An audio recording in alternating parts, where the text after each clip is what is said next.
Hey, Alan, it's a pleasure to be talking to you a second time. How are you? Good. How are you? It's nice talking with you. These are very interesting conversations, I have to say. I've enjoyed them. And today we're going to get into something really important, really foundational to the next conversations coming, and that's segmentation.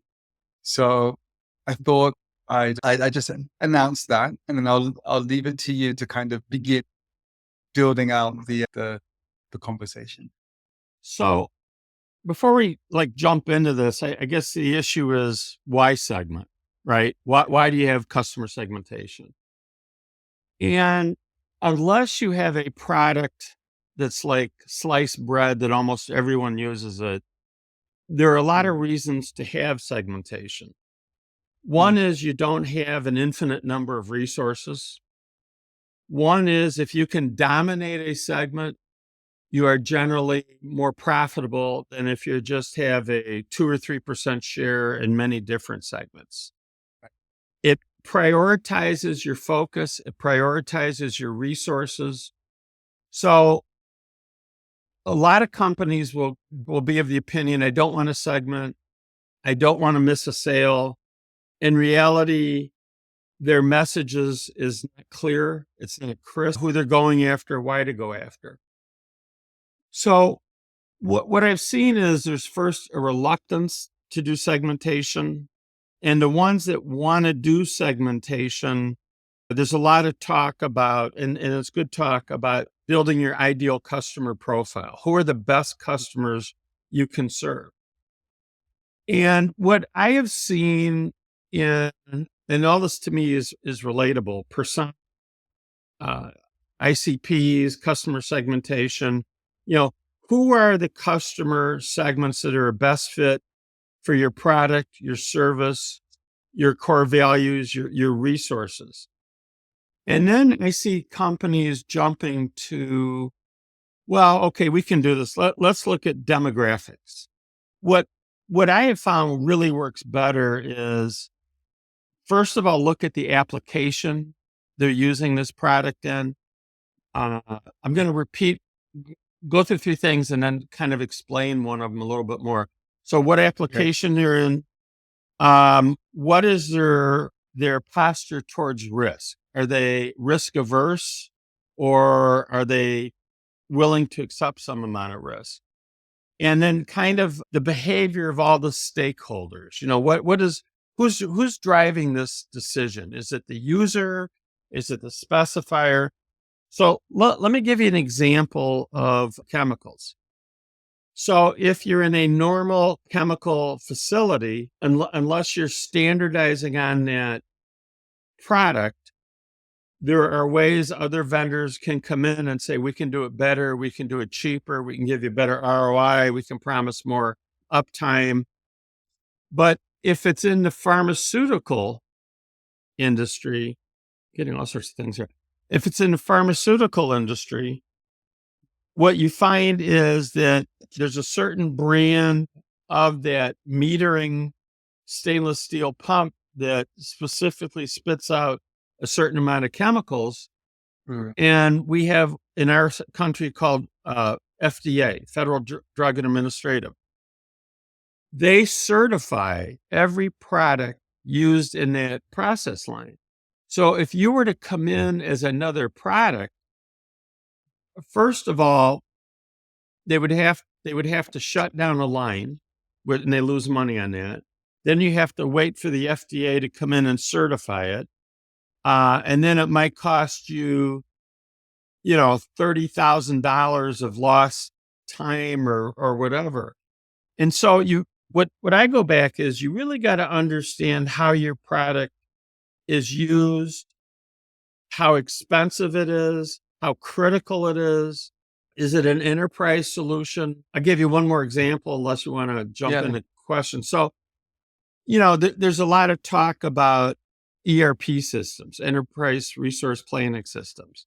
So if SAP is your chosen vendor, a company more often than not will choose other modules that fit on Mm, SAP because it all have your best customers and understand how the product's used, how your brand is viewed, how they shop, how they make decisions, and then talk to people that are kind of either light users or even customers that have walked away.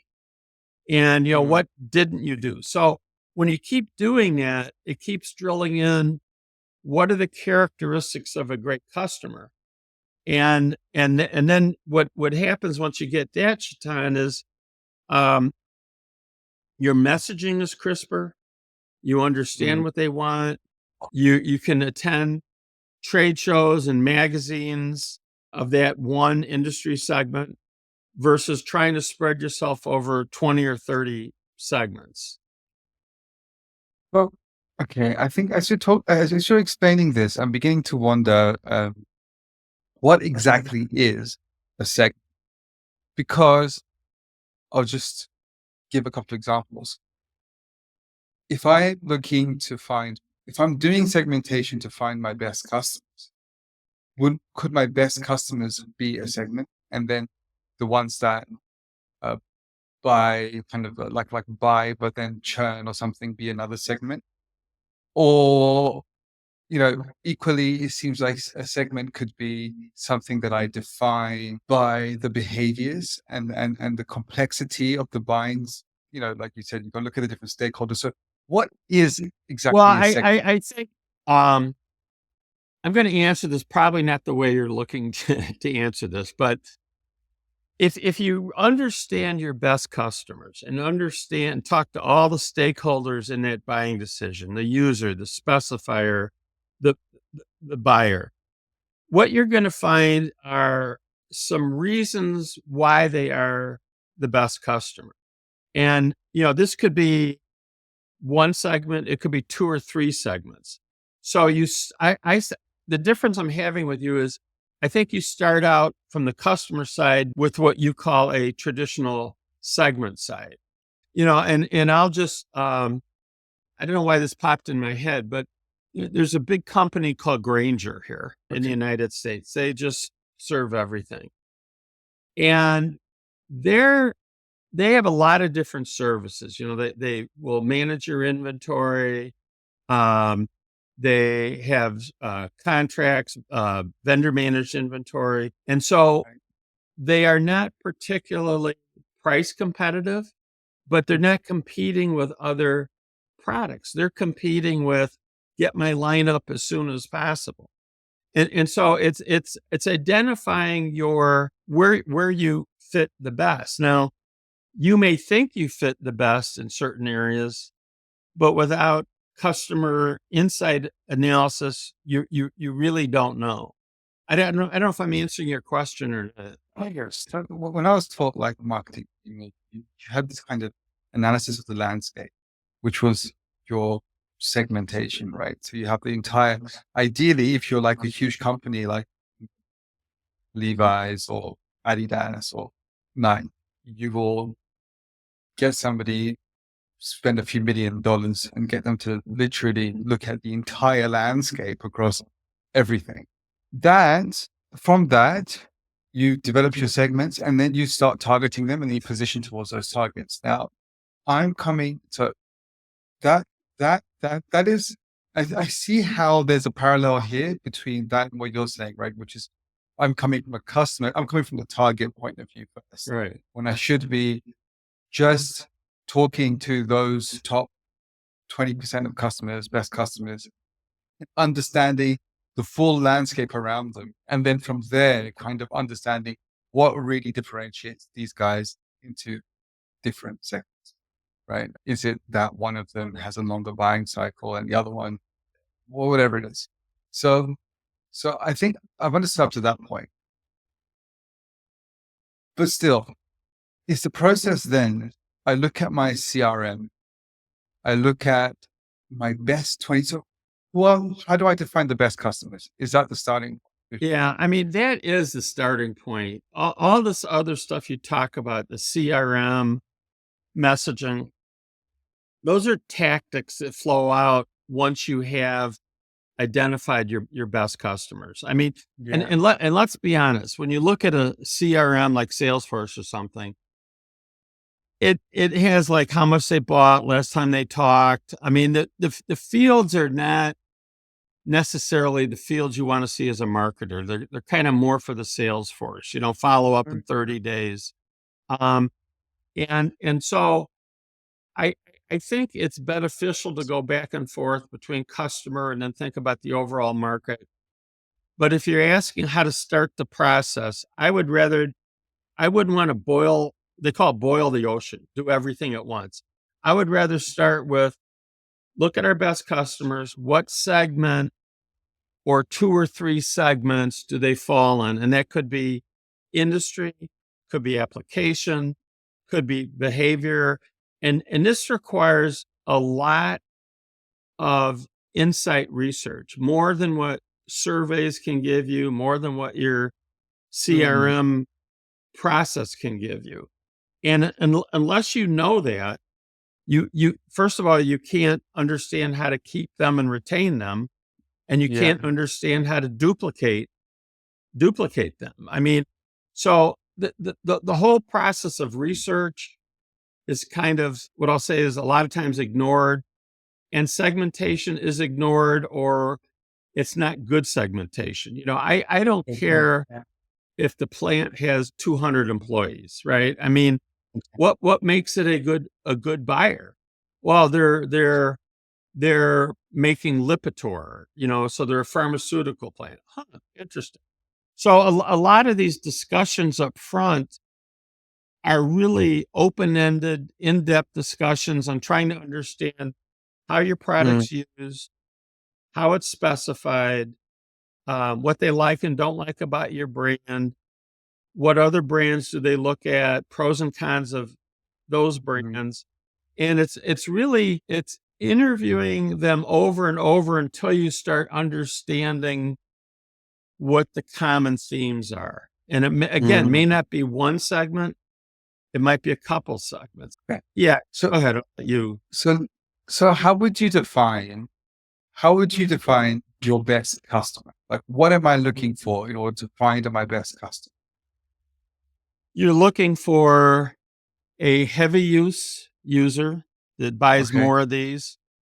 You're looking for, and I'm making all this up because it could be different from industry to industry, but you're Yeah. looking for companies that, let's say, want to standardize on a product because they want to standardize on Mm. training and parts and not have a bunch of brands.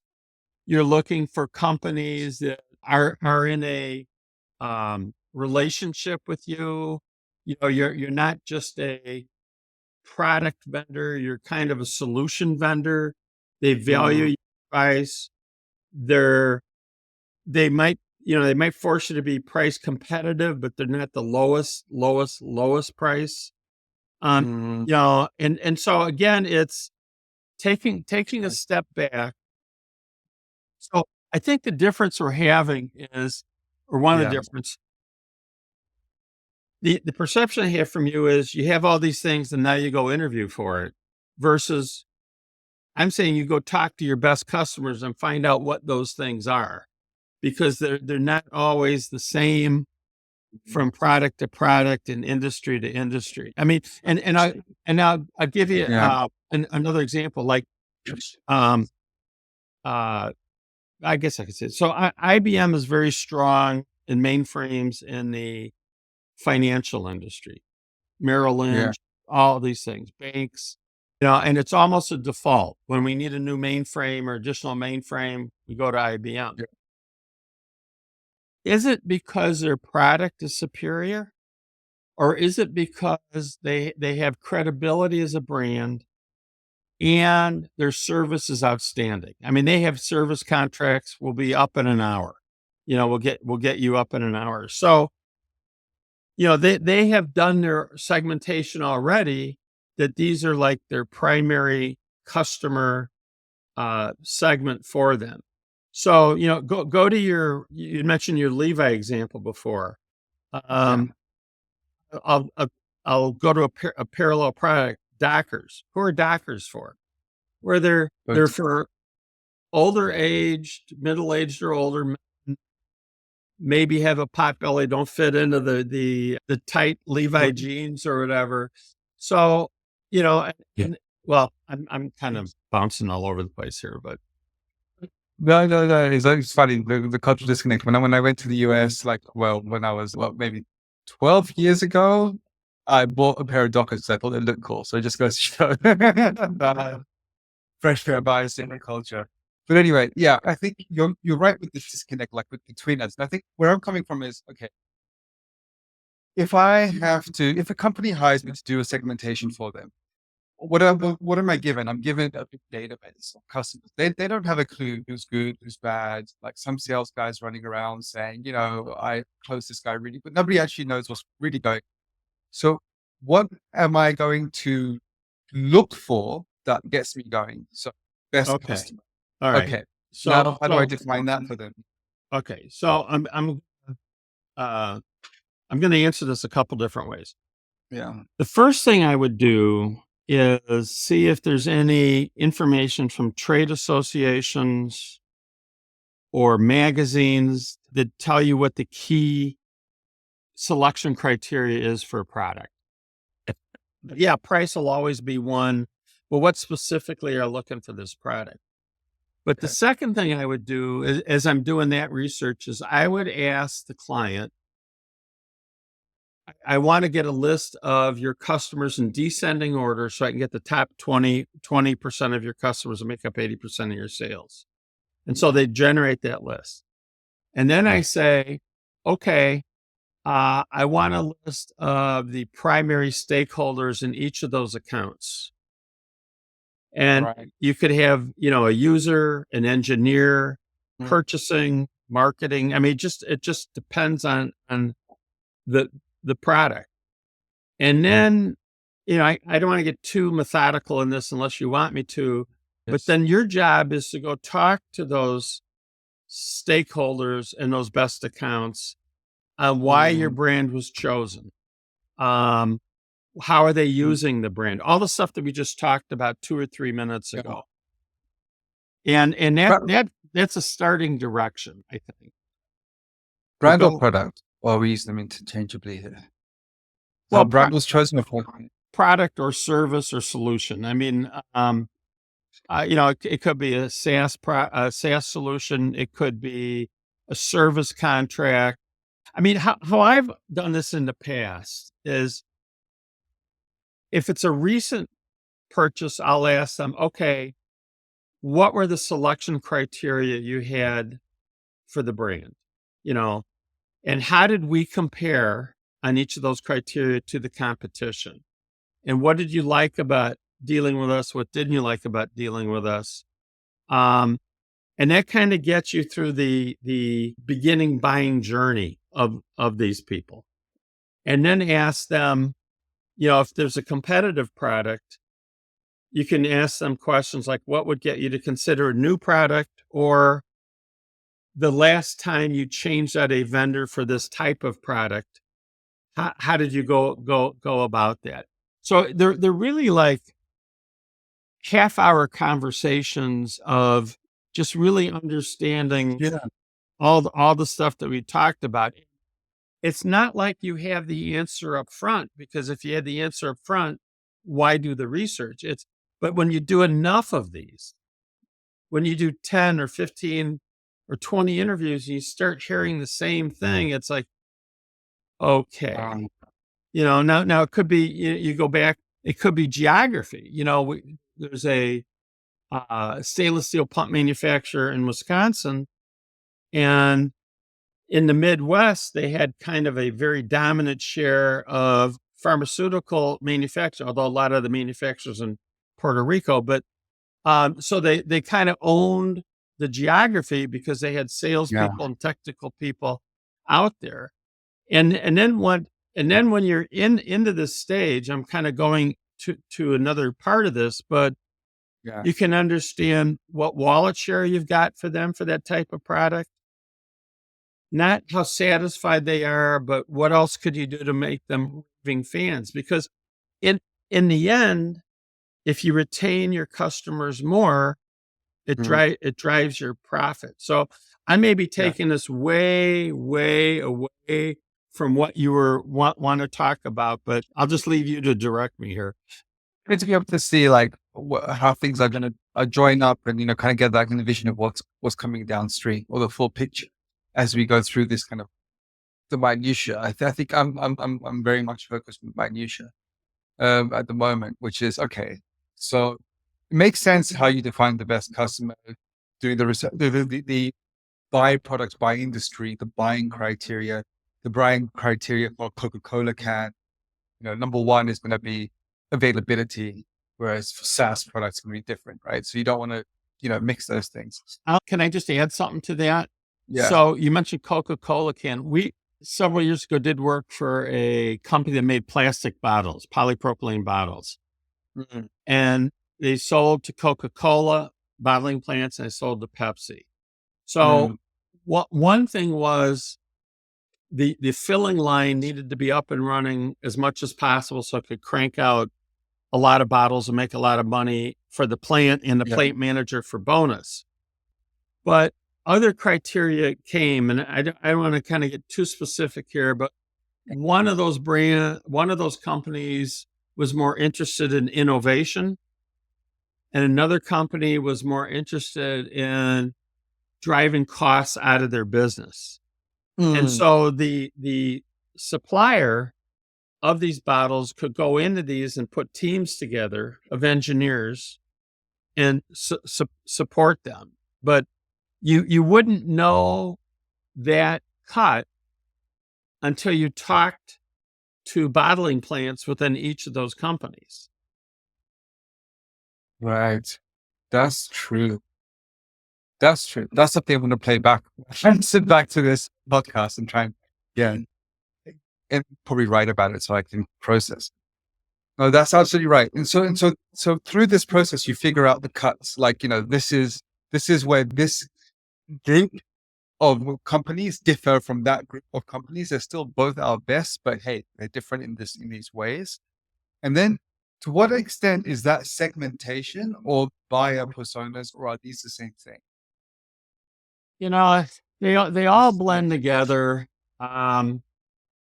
The persona is a little bit more detailed description of think of it like, but there's a person, there's a specific person. And Kodak did this decades ago where they identified like 3 or 4 types of ideal customers for their film business. There is no film business now, right? And they had a picture of a person, and then they had all these characteristics. And what it helped the marketer aim target messaging at them. So to me, it's kind of like you do segmentation, then you pick your ideal customer profile. Why are these the best? Is it application? Is it behavior? Is it how they use it? Is it an industry? Is it, whatever? And then out of that, then you try to put as much meat around the bones for persona. Like a typical person purchasing, I'm making all this up here, is 32-year-old housewife with soccer kids. What that does is help your marketing create very crisp messaging at them, or your marketing agency. So they're all related, but you have to start somewhere. And I think where you start is your top customers, and then understand, what buckets they fit and how do you profile them. And to me, that will always be, more in depth than what's on your CRM software. For sure. Alan, just let me know if you can hear screaming in the No, background. I can't. I can't hear your kids screaming. I'll see if I hear you screaming, but well, that's okay. Good. And so, okay, so this is making a lot of sense now, coming up to the point of buyer persona. Now, another question. How do you know your best customers? So you see, one of these original ideas about segmentation I was introduced to is that you map out the landscape, you find out the TAM of each one of these segments, and then you go, which one can I fit best with, and which one's the juiciest? Now, my current customer base might not, it's kind of limited. That scope is like the world I already occupy. How do I know what's outside of that, what I'm already, like, is it something with a bigger again, town?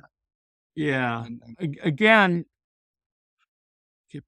so the biggest driver of profit is to retain customers and make them raving fans. So when you understand these customers, just as we said a few minutes ago, they can order more, they're happier. Then within those segments, you can target other customers that probably will look like them. Okay.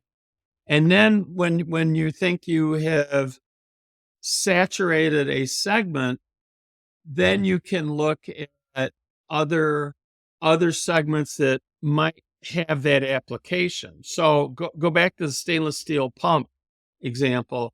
It might be used in aerospace because it's a critical component. It might be used somewhere else. So there's you make it sound like you know exactly up front what segments to chase, and you don't. But and it's kind of a, you know, you do some micro level, you talk to customers, you look at what other customers, and then you kind of look at a macro level. You know, what segments have been identified by government data, association data. You know, you look at pumps. It's you know, there's metering pumps, there's vein pumps, there's all sorts of pumps, and it all relates to the volume of the fluid going through. And so, you know, your job is to identify the best thing. I guess I'm not disagreeing with you that you need to look at the total market. I am disagreeing with you that that's the first place to start. but that's fair. I mean, by the way, I'm kind of just putting out what I know Yeah, about that's the fine. That's subject, fine. and then looking for you to kind of like clarify more depth to it, which you definitely are. So yeah, already kind of addressed the question of how necessary it is to find the total addressable market. It's not the first thing you need to do. But then how would you even do such a thing? What is that based on? Because sometimes I find those calculations hard to make in any realistic way. And which one of these criteria? So basically, my specific question is: we have all these criteria that define the sector. Which one are we using to kind of investigate how big the market is for that sector? Well, I mean, first of all, you're assuming we know the number one criteria. And we don't. I know this is like a circular debate we're having here, but um, what I have found in the past is when I'm trying to help clients move to the next segment, I will talk to editors of magazines, I will talk to associations, and I'll just say, first of all, what segmentation is out there that's already published, and maybe even by secondary research reports. And then let's say one of the criteria was they want to standardize on the brand. Okay. Then you kind of have a discussion with them. Well, of all these segments, what are the top two or three that might want to standardize on a brand and why? And then you go into those segments and you validate that or not. And if it doesn't fit, you throw them aside. So it's almost like you've got a great segment to start. You're going to add more customers in that segment. And then you have probably the next 2 to 3 you think about, and then you're not sure what's next after that. And I'll just throw one more confusing thing in. There's a book that Chris Zook wrote called, I don't know if I had the exact title, like Sticking to Your Core. And what he said is a lot of companies want to jump right out of a segment after a while to go to another segment, when in reality, they're better off trying to get more market share in that one segment and then make more money before they jump to another product. Or I'm sorry, jump to another segment. Yeah, it makes a lot of sense. And no, I like this. And also, I didn't touch on it before, but the idea of finding your next segment by looking at maybe your technology and then thinking about where else it can be applied is really It's really interesting. So when we do this, we sit down with the team of the client and we say, okay, first give us like three things that say the success if you're in a segment. And, obviously one would be profitability, whatever that they come up with. And I said, okay, now list all the possible segments that could use your product. And they'll list like 15 or 20. And then we will go through and rate them 1, 2, or 3 on the criteria that they mentioned. And so we might get 4 different segments that might be good to chase. Then we will go into those 4 segments.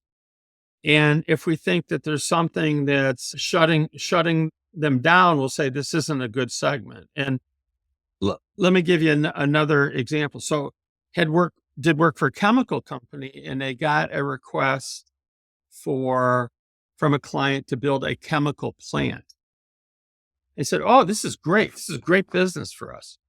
They go, well, wait a second. Let's just make sure. So we talked to process engineers of chemical companies that were starting new plants. And we said, okay, when you look at a new plant, what brands you normally turn to? And they get some discussion. Why? What do you think about client X doing this plant designed for you? And the comments we got back were, you're out of your frickin' mind. They have done one. I would go to Bechtel that's done hundreds of them. It's too risky. So you have to keep testing your value proposition against customers in segments and see if it fits. That's a long way. That's a long story. I'm sure will be cut, but that's all right. It's a good example. Okay, so this is very interesting. Just to summarize what we've got to so far. So you look for your best customers. We define those in a number of ways, including ones that buy the most, but also the ones that look for your advice. There's a few things that go into that. You look for your best customers. You then interview them, discover their buyer journey, discover the stakeholders that are part of it, discover their risk tolerances. The risk tolerance, I would say, would fall under the category of the most important things to their buying decisions. They'll change by industry. Look at, and then from this, you can figure out the cuts. These create the segments. And you want to stay in the segment you're doing well at, get as much market penetration as possible before you move to the next ones. The next ones could be an extension of thinking about where could we apply our technology, for example. Okay, how do you know that you saturated a segment then? How do you know it's a good time to go to the next one? It's your market share. Okay. And if you have 50 or 60% of a market that's a mature market, you're not going to get a lot more from that segment. And then now it's time to kind of look for the next segment. Give you an example of that. Decades ago, GM had about a 58% share in cars in the United States. I'm saying decades ago. And there was a big debate because the CEO wanted to get to 60, kind of a vanity metric. The cost of getting from 58 to 60 was very, very costly. I mean, diminishing returns. So they had to either go to new markets or come out with new products. So it's your market share in that segment, and it's your wallet share in each account. So if it's a growing market, well, and it's also, where are you on the market life cycle, the product life cycle? Is it a growth market? Is it a mature market? Is it a declining market? If it's a declining market, then you could talk about, okay, I don't want to spend too much money. I want to have a cash cow, get as much money as I can out of this and go to another segments. And it's interesting how all this plays out. You look at Tesla in the EV market, and then you look at what customers really want are better hybrids. and so they're like, everyone's kind of playing different games, but It's market based. Some industries have statistics, who the major competitors are I don't know if I answered your question or not. No, it's really, really interesting because I'm thinking two things. I Yeah, have to you're blow my right. nose. Depending on the type of market, this is going to affect that 60%. Or what? It's just a rule of thumb, right? So 60% number.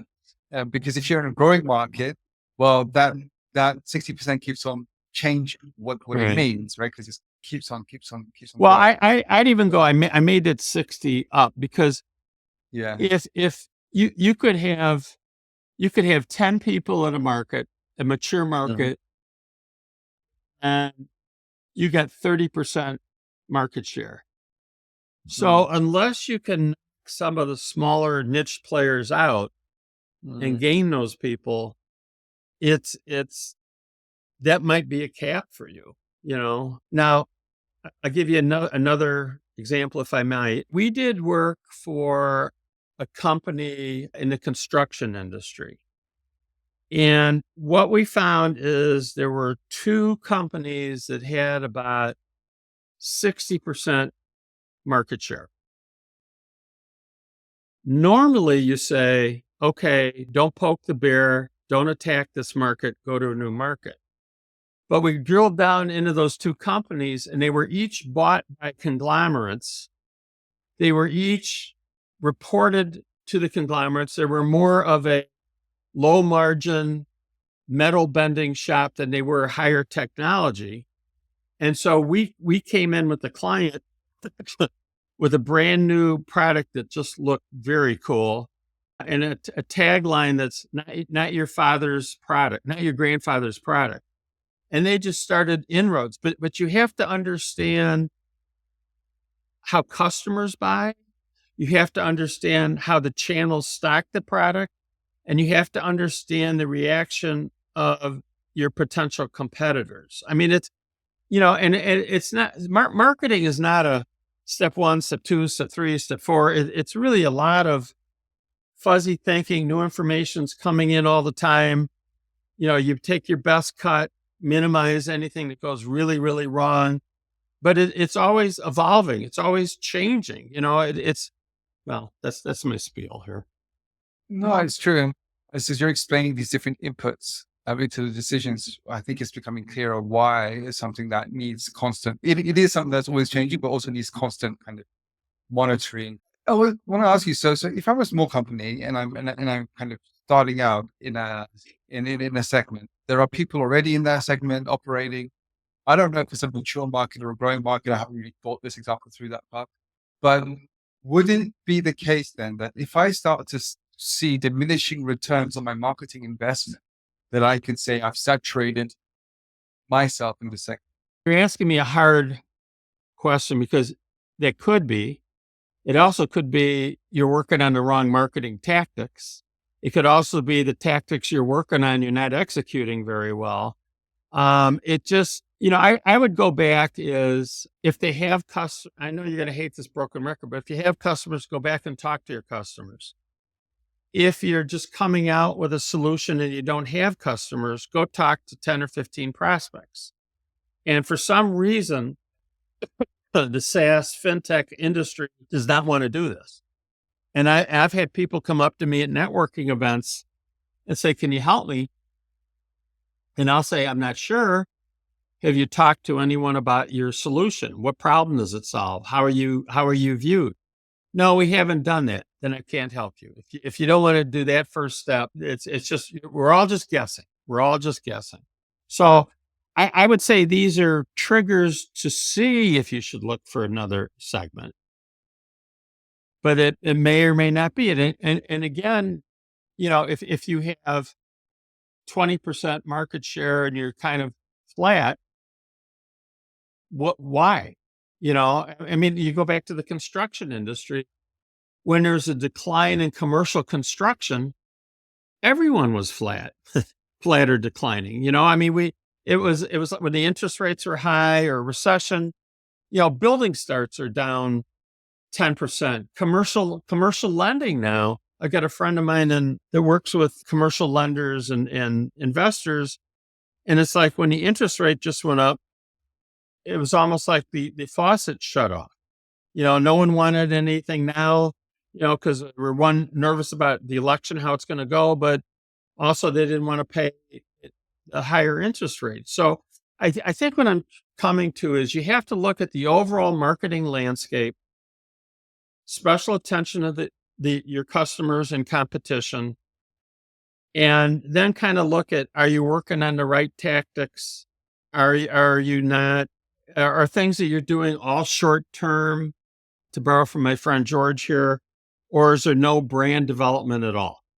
You know, and what we found is there's a lot of research on this, but companies that have a vendor, 85% of the time, they are in the last stage of an RFP, where because they're credible, they've done work, but if they don't know who you are, you can't just come in at the last stage and say, I want to be on the RFP. So your job is to kind of build credibility up front until they get serious about the purchase process. So I guess what I'm saying is lay out all your tactics and decide which are the most effective, how well you're doing on it.